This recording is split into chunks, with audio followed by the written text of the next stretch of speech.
de leurs amis. Nous devons, à la mémoire de ceux qui sont morts, aussi au combat de ceux qui restent, qui sont vivants,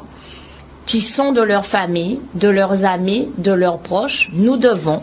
de demander à la justice aujourd'hui, parce que nous avons du recul, et c'est pour ça que nous venons en avril 2021, parce que nous avons des témoignages, nous avons des pièces, nous avons étayé notre plainte, et nous sommes en situation de dire que les représentants de l'État,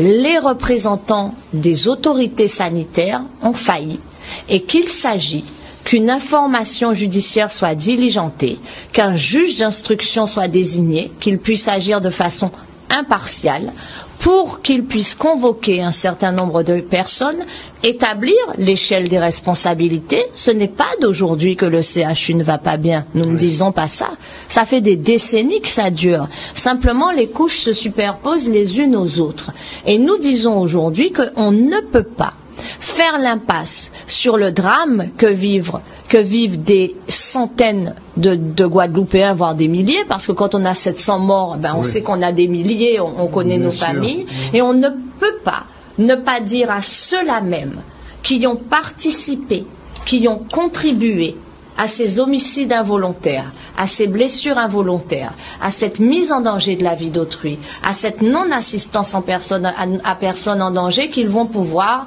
allègrement continuer à parler et à faire comme si rien ne se passait.